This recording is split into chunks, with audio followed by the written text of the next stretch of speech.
Hello students, in the video la nama and the second lesson la irukka evaluate yourself questions paakalam. Nama ipa question number 4 paaka porom. Calculate the total number of angular nodes and radial nodes present in 3D and 4F orbitals. So namla enna calculate panna solranga angular nodes um radial nodes um இந்த 3D க்கும் 4F orbitalukkum calculate panna solranga. So நம்மளுக்கு வந்து angular node calculate பண்றதுக்கான ஃபார்முலாவும் radial nodes calculate பண்றதுக்கான ஃபார்முலாவும் தெரியணும். So angular nodes அப்படினா நம்மளுக்கு எந்த ஆர்பிட்டல் கொடுத்திருக்காங்களோ அந்த ஆர்பிட்டலினுடைய L வேல்யூ தான் angular node. Radial nodes அப்படின்றது நம்மளுக்கு ரெண்டு ஃபார்முலாஸ் இருக்கு. ஒன்னு ns ஆர்பிட்டலா இருந்துச்சுனா அதாவது 1s 2s 3s அப்படின்னு வெறும் s ஆர்பிட்டல் பத்தினா அந்த இடத்துல n-1ன்றது ஃபார்முலா. n அப்படின்றது principal quantum number. So n அப்படின்னா இந்த ஆர்பிட்டலுக்கு முன்னாடி போட்டிருக்கக்கூடிய நம்பரை தான் நம்ம n எழுதுறோம். ஸோ அடுத்தது வந்துட்டு s தவிர்த்து p d f இருந்ததுன்னா n-l-1 இந்த ஃபார்முலா சப்ஸ்டிட் பண்ணும். இதுல l அப்படின்றது அசிமுத்தல் குவாண்டம் நம்பர். ஸோ lனா இந்த இப்ப நம்மளுக்கு ஆர்பிட்டல்ஸ்ல dன்னு கொடுத்திருக்காங்க அப்படின்னா dனா Lக்கு என்ன வேல்யூன்னு பார்த்து எழுதணும். சோ அதையும் நம்ம இங்க எழுதிடுவோம். Lோட வேல்யூ 0வா இருக்கும் பொழுது நம்ம அத S அப்படின்னு சொல்றோம். 1ன்னு வரும்பொழுது P, 2ன்னு வரும்போது D, 3ன்னு வரும்போது F. சோ நம்மளுக்கு இப்ப dன்னு கொடுத்திருக்காங்கன்னா அப்ப Lோட வேல்யூ என்ன இருக்கும்? 2ன்னு இருக்கும். சோ இந்த இடத்துல 2 போட்டு சப்ஸ்டிட்யூட் பண்ணி கண்டுபிடிக்கணும். சோ இப்ப நம்ம இந்த ரெண்டு ஆர்பிட்டல்ஸுக்கும் angular nodes radial nodes calculate பண்ணலாம். So first நம்ம orbitals எழுதிக்குவோம். என்னென்ன orbitals நம்மளுக்கு கொடுத்திருக்காங்கன்னு. So orbitals அதனுடைய n value எழுத போறோம், l value எழுத போறோம். அடுத்தது radial nodes எழுத போறோம். அதுக்கப்புறம் angular nodes எழுத போறோம்.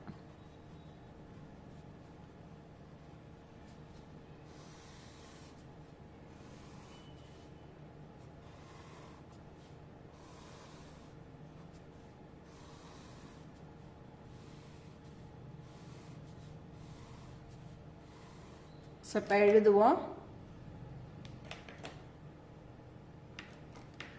ஆர்பிட்டல் வந்துட்டு ஃபர்ஸ்ட் 3D ஆர்பிட்டல்ஸ் கொடுத்திருக்காங்க.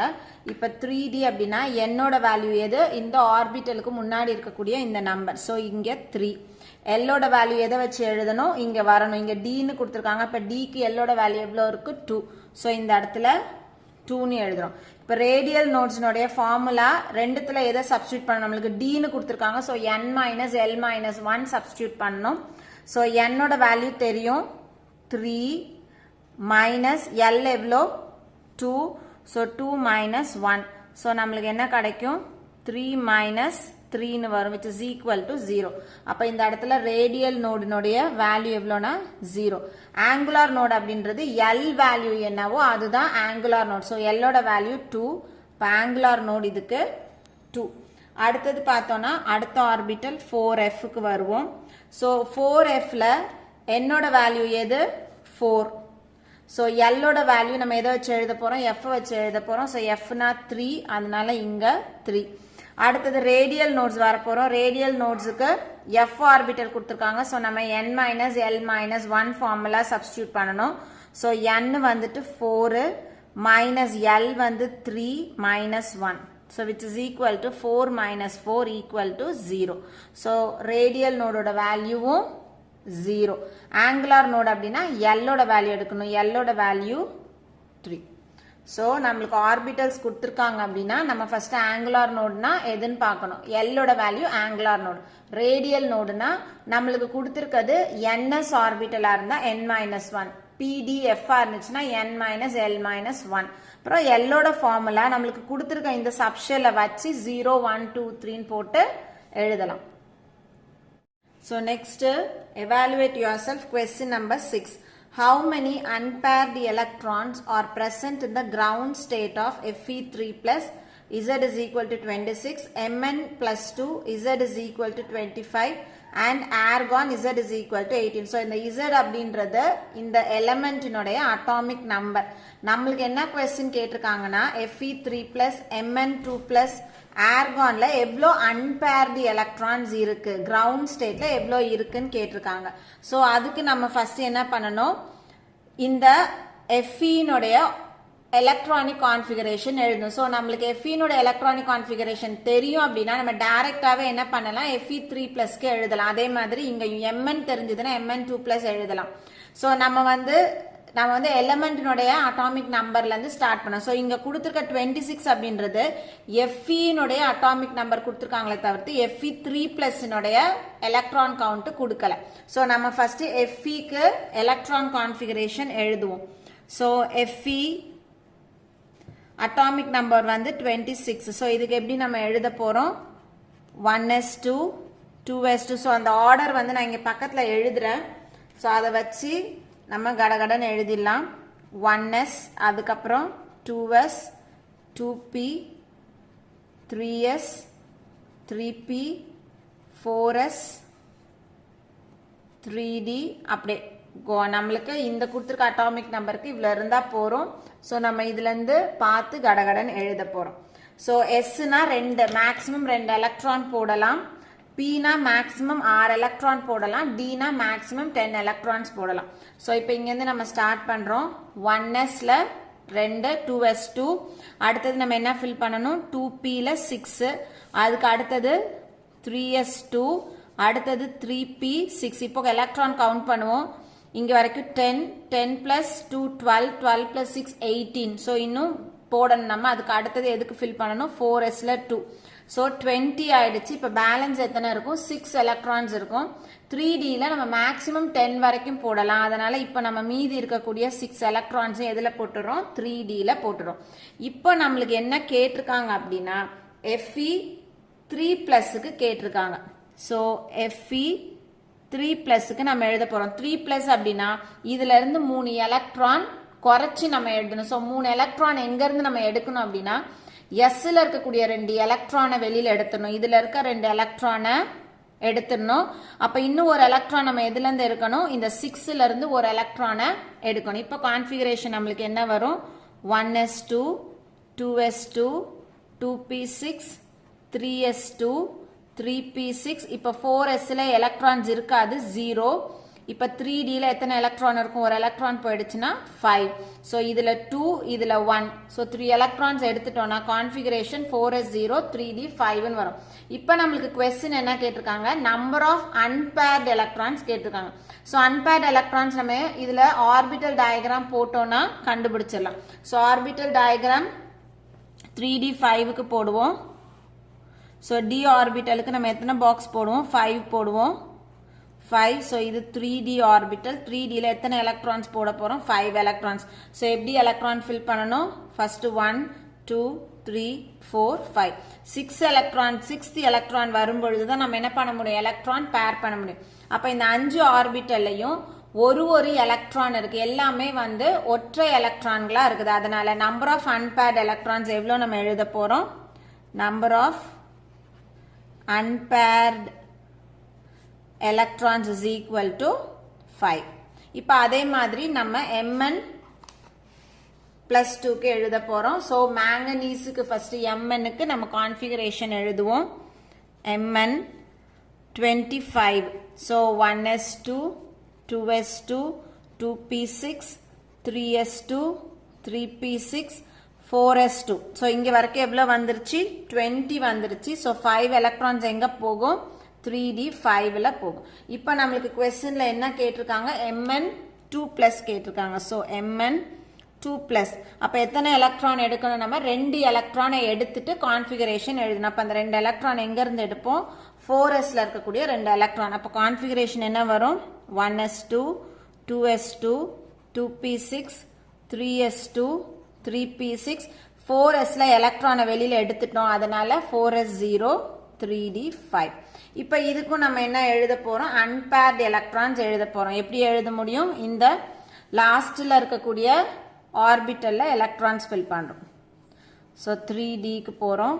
1 2 3 4 5. 3dல 5 எலக்ட்ரான்ஸ். ஸோ 1 2 3 4 5. அப்ப நம்பர் ஆஃப் அன்பேர்டு எலக்ட்ரான்ஸ் எங்கேயும் எத்தனை இருக்கு, number of unpaired electron is equal to 5. So அடுத்தது நம்மளுக்கு என்ன கொடுத்துருக்காங்க, ஆர்கான் கொடுத்துருக்காங்க. ஸோ ஆர்கான்னா ஏஆர், இதனுடைய அட்டாமிக் நம்பர் வந்து 18. ஸோ இதுக்கு கான்ஃபிகரேஷன் எழுதுவோம். 1s2 2s2 2p6 10 ஆயிடுச்சு. இன்னும் 8 தான் போடணும். 3s2 போட்டோம்னா 12, மீதி வந்து 6 எலக்ட்ரான்ஸ். அடுத்து நம்ம எதில் போட்டுடலாம், p ஆர்பிட்டல். ஏன்னா pல வந்து மேக்ஸிமம் நம்ம 6 எலக்ட்ரான்ஸ் போடலாம். அதனால என்ன பண்ணிட்டோம், இங்க கம்ப்ளீட் பண்ணிட்டோம். ஸோ இதுல அயானா நம்மளுக்கு எதுவுமே கேட்கவே இல்லை, அதனால டைரக்டா இவ்வளவுதான். இப்போ நம்ம அன்பேர்டு எலக்ட்ரான்ஸ் எழுதணும். ஸோ அன்பேர்டு எலக்ட்ரான்னா இந்த வேலன்ஸ்ல இருக்கக்கூடிய இந்த 3pக்கு தான் நம்ம போட போறோம். ஸோ p ஆர்பிட்டலுக்கு நம்ம மொத்தம் எத்தனை பாக்ஸ் போடுவோம், 3 பாக்ஸ் போடுவோம். 1 2 3.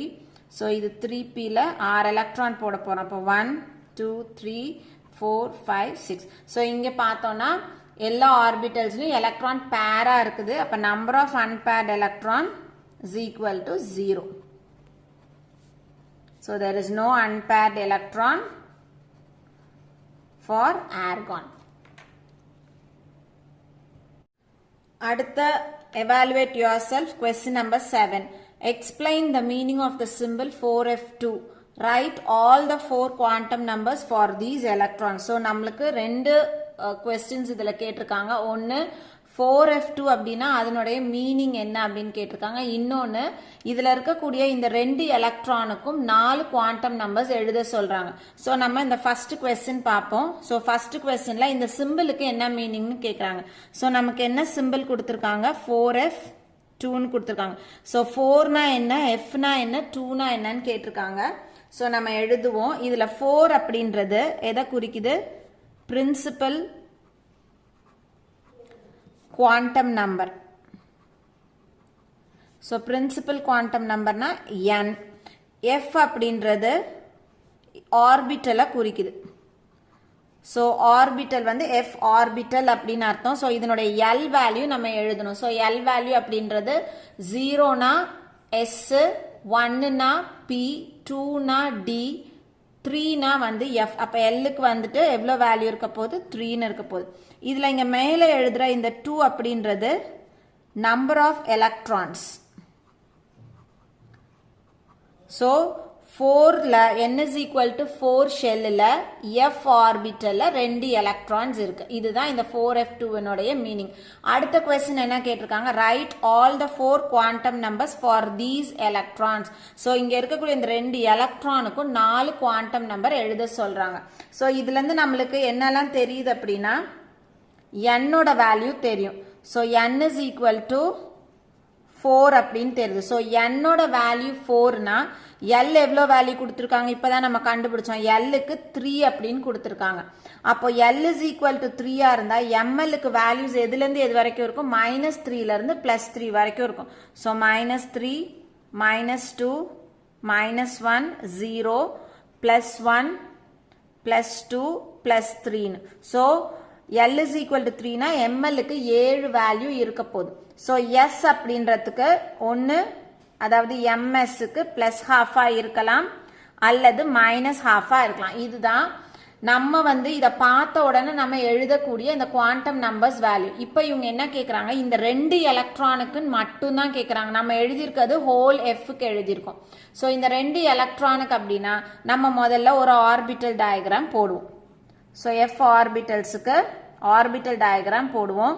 சோ மொத்தம் எத்தனை பாக்ஸ் போடணும், 7 பாக்ஸஸ். 1 2 3 4 5 6 7. சோ இங்க நம்ம 4f2க்கு எழுத போறோம். சோ எத்தனை எலக்ட்ரான்ஸ் ஃபில் பண்ணணும், 1 2.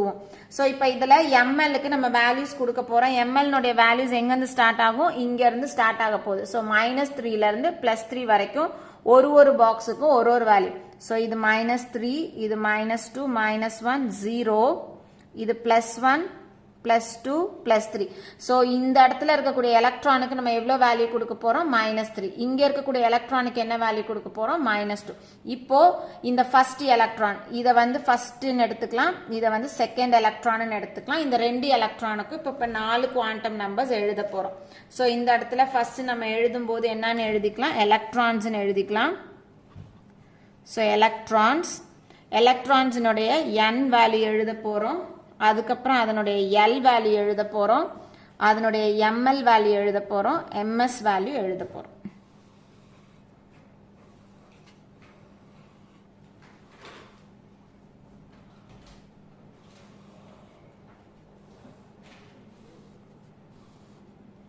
ஸோ இப்போ எழுதலாம் ஃபர்ஸ்ட் எலக்ட்ரானுக்கு. ஸோ எலக்ட்ரான் வந்து ஃபர்ஸ்ட் எலக்ட்ரான். ஸோ ஃபர்ஸ்ட் எலக்ட்ரானுக்கு என்னோட வேல்யூ என்ன இருக்க போகுது, இதே 4 தான். ஏன்னா நம்ம 4f2 தான் எழுதுறோம். அதனால என்னோட வேல்யூ எவ்வளோ 4. எல்லோட வேல்யூ எவ்வளோ இருக்கு, f அப்படின்னா நம்ம எல்லுக்கு எவ்வளோ வேல்யூ கொடுக்க போகிறோம், அதே 3 தான். ஸோ இப்போ ml எழுதும் போது நம்ம கேர்ஃபுல்லாக எழுதணும். இந்த 2 எலக்ட்ரானை எந்த வேல்யூக்கு கீழே போட்டிருக்கோம், இந்த ஃபர்ஸ்ட் எலக்ட்ரானை -3க்கு கீழே போட்டிருக்கோம். அப்போ mlனுடைய வேல்யூ இங்கே என்ன வரும், -3ன்னு வரும்.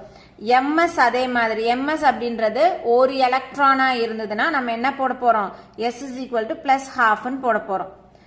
அதுல எப்படி இந்த பக்கமா மேல் பக்கமா ஆரோ போட்டிருந்தோம்னா +12, கீழ் பக்கமா இப்படி ரிவர்ஸ்ல ஆரோ போட்டிருந்தோம்னா அங்க என்ன போட போறோம், -12. ஸோ இந்த இடத்துல ஒரே ஒரு எலக்ட்ரான் தான் இருக்குது, மேல் நோக்கி இருக்குது. அதனால ms னுடைய வேல்யூ +1/2.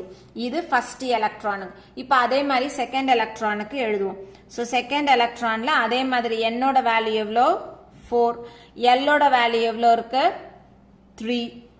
ஸோ f ஆர்பிட்டல்னு வந்துட்டாலே எல்லுக்கு வேல்யூ 3. இப்போ mlக்கு வருவோம். mlோட வேல்யூ எவ்வளோ, எந்த பாக்ஸில் போட்டிருக்கோம், -2 இருக்கக்கூடிய பாக்ஸில் ஒரு எலக்ட்ரான் இருக்கு. So ml value -2. இப்போ ms வேல்யூ எங்க இருக்கு, ஒரே ஒரு எலக்ட்ரான் தான் இருக்கு, அதுவும் மேலே பார்த்துருக்கு. அதனால +1/2. இப்போ எலக்ட்ரான் வந்து இப்படி இருக்குது, இந்த டைரக்ஷன்ல இருக்குன்னா நம்ம அதுக்கு எவ்வளவு வேல்யூ கொடுக்கணும், -1/2. ஸோ எப்போ இந்த மாதிரி நம்ம கொடுப்போம்னா ஈஸியா ஞாபகம் வச்சுக்கிறதுக்கு, இங்க 7 எலக்ட்ரான் முடிஞ்சிருது, இதுல 8வது எலக்ட்ரானை இப்படி நான் போட்டுட்டேன், 9வது எலக்ட்ரான் இப்படி போட்டுட்டாதான் இந்த எலக்ட்ரானுக்கு நம்ம -1/2 கொடுக்க போறோம். ஸோ எல்லாத்துலயும் ஒரு எலக்ட்ரான் தான் இருக்குன்னா ஒரு எலக்ட்ரான் அப்படின்னாவே அந்த இடத்துல நம்ம கொடுக்க வேண்டிய வேல்யூ +1/2 கொடுக்க போறோம். ஸோ அப்போ இந்த கொஸ்டின்ல மீனிங்கும் எழுதியாச்சு, அதுக்கான 4 குவாண்டம் நம்பர்ஸும் எழுதியாச்சு. So next evaluate yourself. Question number 8. So இதில் which ion has the stable electronic configuration, Ni2+ or Fe3+. So நம்மளுக்கு 2 அயான்ஸ் கொடுத்துருக்காங்க. இந்த 2 அயான்ல எது வந்து ஸ்டேபிள் கான்ஃபிகரேஷன்ல இருக்குன்னு கேட்குறாங்க. ஸோ ஸ்டேபிள் கான்ஃபிகரேஷன் நம்ம சொல்லணும் அப்படின்னா நம்ம முதல்ல இதனுடைய எலக்ட்ரானிக் கான்ஃபிகரேஷன் எழுதணும். ஸோ நம்மளுக்கு நிக்கல்னுடைய கான்ஃபிகரேஷன் தெரிஞ்சதுன்னா நம்ம டைரக்டா Ni2+ எழுதலாம். அதே மாதிரி Feனுடைய கான்ஃபிகரேஷன் தெரிஞ்சதுன்னா Fe3+ எழுதலாம். ஸோ நம்ம நிக்கல்ல இருந்து ஸ்டார்ட் பண்ணுவோம். நிக்கல் அட்டாமிக் நம்பர் வந்து 28. ஸோ நம்ம எலக்ட்ரான் டிஸ்ட்ரிபியூஷன் எழுதுவோம். 1s2 2s2 2p6. ஸோ அந்த ஆர்டர் வந்து இங்கே எழுதுறேன். 1s 2s 2p 3s 3p 4s 3d so on. So இது வரைக்கும்னாலும் கண்டிப்பாக நம்ம பைஹார்ட் பண்ணி வச்சிருக்கணும். அப்பதான் வந்து எலக்ட்ரானிக் கான்ஃபிகரேஷன் நம்ம எழுதுறதுக்கு ஈஸியாக இருக்கும். நம்மளுக்கு தெரியல அப்படின்னா கான்ஃபிகரேஷன் எழுதுறது ரொம்ப ரொம்ப கஷ்டமாக தெரியும். ஸோ இது வரைக்கும் பைஹார்ட் பண்ணி வச்சுக்கோங்க, மெமரைஸ் பண்ணி வச்சுக்கோங்க. So 1s2 2s2 2p6 3s2 3p6 4s2. So இது வரைக்கும் எவ்வளோ வந்துடுது, 20 வந்துடுது. ஸோ பேலன்ஸ் எத்தனை இருக்கு, 8 இருக்கு. இந்த 8 எதில் போடலாம் அப்படின்னா 3d8ல போடலாம். இப்போ நம்மளுக்கு என்ன அயான் கேட்டிருக்காங்க, Ni2+ கேட்டிருக்காங்க. ஸோ Ni2+ அப்படின்னா இதுல இருந்து நம்ம எத்தனை எலக்ட்ரான் எடுக்கணும், 2 எலக்ட்ரானை வெளியில எடுக்கணும். ஸோ அந்த 2 எலக்ட்ரான் எங்க இருந்து போகும், 4sல இருந்து போகும். ஸோ கான்ஃபிகரேஷன் என்ன வரும், 1s2 2s2 2p6 3s2 3p6. இப்போ 4sல 0ன்னு இருக்கும், 3d8ன்னு இருக்கும். இப்போ அடுத்த அயான் எழுதுவோம். ஸோ அடுத்த அயான் என்னது, Fe3+க்கு நம்ம Feக்கான கான்ஃபிகரேஷன் எழுதுவோம். ஸோ அயன் வந்து 26. இப்போ electron configuration 1s2 2s2 2p6 3s2 3p6 4s2. So இது வரைக்கும் 20, மீதி பேலன்ஸ் எவ்வளோ இருக்கும் அப்படின்னா 6 இருக்கும். அது எங்கே போயிடுது, 3dல போயிடுது. ஸோ 3d 6 ஆயிடுது. இப்போ நம்மளுக்கு அயான் வந்துட்டு 3 plus கேட்டிருக்காங்க. அப்போ 3 எலக்ட்ரானை நம்ம வெளியில் எடுக்கணும். இதிலிருந்து 2 எலக்ட்ரானும் இதிலிருந்து எத்தனை எலக்ட்ரான் எடுக்க போகிறோம்? ஒரு எலக்ட்ரானை எடுக்க போகிறோம். ஸோ கான்ஃபிகரேஷன் என்ன வரும்? 1s2 2s2 2p6 3s2 3p6. இப்போ 4sல 0 இருக்க போது 3dல ஒரு எலக்ட்ரான் வெளியில் போயிடுது. ஸோ 5 3d 5 நம்மளுக்கு கிடைக்குது. இப்போ இது ரெண்டுத்துல பார்த்தோம்னா இந்த 3d 5 அப்படின்றது half filled. ஸோ இது வந்துட்டு half filled configuration.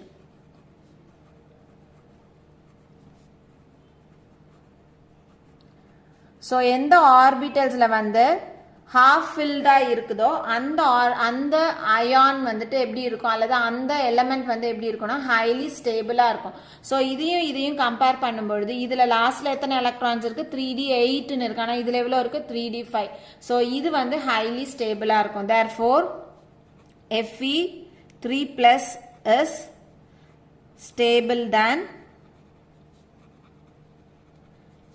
Ni 2 plus due to half filled orbitals.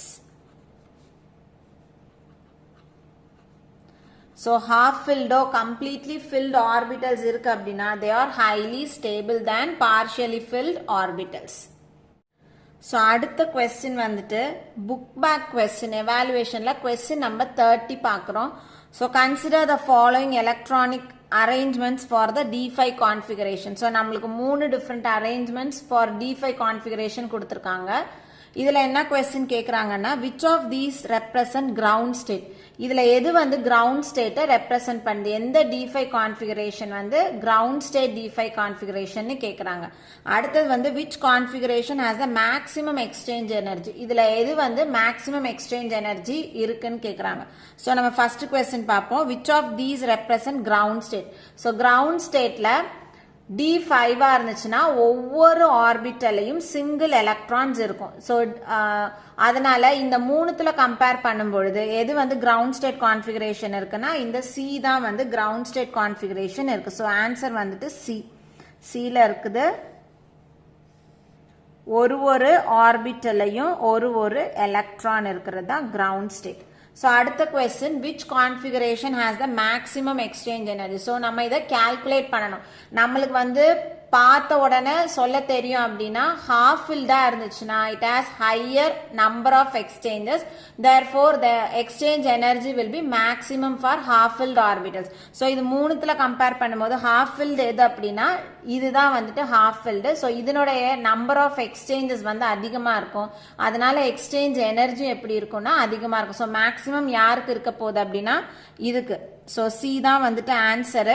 இப்போ நம்மளுக்கு கொஸ்டின்ல how many number of exchanges are possible அப்படின்னு கேட்டாங்கன்னா நம்ம எக்ஸ்சேஞ்சஸ் காமிக்கணும். ஸோ இப்போ இந்த இடத்துல வந்து எக்ஸ்சேஞ்ச் பாசிபிளா அப்படின்னா இல்லவே இல்லை. ஏன்னா இதுல ஒரே ஒரு இந்த ஆர்பிட்டல்ல மட்டும்தான் ஒரு எலக்ட்ரான் இருக்கு. ஸோ இதை எக்ஸ்சேஞ்ச் பண்ணணும்னா இன்னொரு ஆர்பிட்டல்ல இதே மாதிரி ஒரு சிங்கிள் எலக்ட்ரான் இருக்கணும். ஆனா இந்த இடத்துல பேர்டா இருக்கிறதுனால இதுக்கு எக்ஸ்சேஞ்ச் வந்து பாசிபிளே இல்லை. இங்க எக்ஸ்சேஞ்ச் பாசிபிளா அப்படின்னா பாசிபிள். ஏன்னா இந்த மூணும் வந்து அன்பேர்டா இருக்கு, அதாவது தனித்தனி எலக்ட்ரானா இருக்கு. இது பேரா இருக்கனால இங்க எக்ஸ்சேஞ்ச் நடக்காது, ஆனா இந்த இடத்துல எக்ஸ்சேஞ்சஸ் நடக்கும். ஸோ எத்தனை எக்ஸ்சேஞ்ச் பாசிபிள்னு நம்ம பார்க்கலாம். ஸோ நம்ம பிக்கு போடுவோம். பிக்கு ஸோ 1 2 3 4. ஸோ இதுல ஒரு எலக்ட்ரான், இதுல ஒரு எலக்ட்ரான், இதுல ஒரு எலக்ட்ரான், இதுல 2. ஸோ இந்த இடத்துல எக்ஸ்சேஞ்ச் இருக்காது. ஸோ அப்போ எக்ஸ்சேஞ்ச் அப்படின்னா இங்க இருந்து 1 2. ஸோ இந்த எலக்ட்ரான் எத்தனை எக்ஸ்சேஞ்ச் கொடுக்க போகுது? 2 எக்ஸ்சேஞ்ச். அடுத்தது 1 2 3 4. ஸோ 1 2 3 இது கிடையாது. இப்போ இதுக்கு முடிஞ்சிருச்சு. அடுத்தது நம்ம எதுக்கு எழுத போறோம்? இதுக்கு மட்டும். ஸோ இந்த இடத்துல இந்த எலக்ட்ரான் இது கூட மட்டும்தான் எக்ஸ்சேஞ்ச் ஆகும். So 1. So total number of exchanges இதுக்கு எவ்வளோ அப்படின்னா இதுக்கு டோட்டல் நம்பர் ஆஃப் எக்ஸ்சேஞ்சஸ் எவ்வளோ இருக்கு? 3. இப்போ நம்ம D5 இந்த கிரவுண்ட் ஸ்டேட் லெவலுக்கு வரலாம். ஸோ நம்ம சிக்கு இங்க போடுவோம். ஃபர்ஸ்ட் 1 2 3 4 5. So 1 2 3 4 5 electron. ஸோ இப்போ இந்த எலக்ட்ரான் எடுத்துக்கிட்டோம் அப்படின்னா இந்த எலக்ட்ரான் எடுத்தோம்னா இது எது கூடலாம் எக்ஸ்சேஞ்ச் ஆகலாம்? 1 2 3 4. ஸோ இதுக்கு நம்பர் ஆஃப் எக்ஸ்சேஞ்சஸ் 4. இப்போ அடுத்த எலக்ட்ரானுக்கு வருவோம். 1 2 3 4. ஸோ 1 2 3 4 5. இப்போ நம்ம ரெண்டாவது எலக்ட்ரான் பார்க்க போகிறோம். இந்த எலக்ட்ரான் பார்க்க போகிறோம். இது முடிஞ்சிருச்சு. இப்போ இந்த எலக்ட்ரான் இது கூட 2 3. ஸோ இங்கே நம்பர் ஆஃப் எக்ஸ்சேஞ்சஸ் எத்தனை? 3. அதே மாதிரி அதுக்கு அடுத்த எலக்ட்ரானுக்கு வரும். 1 2 3 4 5. ஸோ இதில் எலக்ட்ரான்ஸ் போட்டோம்னா 1 2 3 4 5. இப்போ நம்ம எக்ஸ்சேஞ்ச் யாருக்கு பார்க்கணும்? தேர்ட் எலக்ட்ரானுக்கு பார்க்கணும். செகண்ட் வரைக்கும் முடிச்சிட்டோம், தேர்ட். ஸோ இந்த எலக்ட்ரான் இது கூட எக்ஸ்சேஞ்ச் பண்ணலாம், இது கூட. ஸோ நம்பர் ஆஃப் எக்ஸ்சேஞ்சஸ் வந்து 2. இப்போ கடைசியா 1 2 3 4. ஸோ 1 2 3 4 5. இப்போ நம்ம எந்த எலக்ட்ரானுக்கு பார்க்கணும்? இந்த ஃபோர்த் எலக்ட்ரானுக்கு பார்க்க போகிறோம். ஸோ இந்த எலக்ட்ரான் கூட மட்டும் எக்ஸ்சேஞ்ச் பண்ணும். ஸோ 1. அப்போ டோட்டல் நம்பர் ஆஃப் எக்ஸ்சேஞ்சஸ் எவ்வளோ இருக்குது? இங்கே total number of exchanges is equal to 4 + 3 7, 7 + 2 9 + 1 10. So total number of exchanges 10.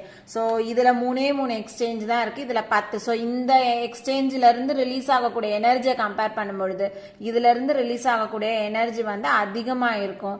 அதனால் ஹையஸ்ட் மேக்ஸிமம் எக்ஸ்சேஞ்ச் எனர்ஜி எதுக்கு இருக்கும் அப்படின்னா இந்த கிரவுண்ட் ஸ்டேட் D5 கான்ஃபிகரேஷனுக்கு. ஸோ இந்த வீடியோவில் நம்ம வந்து எவாலுவேட் யோர் செல்ஃப் கொஸ்டினும் எவாலுவேஷன் பார்ட்லேருந்து ஒரு கொஸ்டினும் டிஸ்கஸ் பண்ணியிருக்கோம். எல்லாருக்கும் புரிஞ்சிருக்கும்னு நினைக்கிறேன். தேங்க்யூ.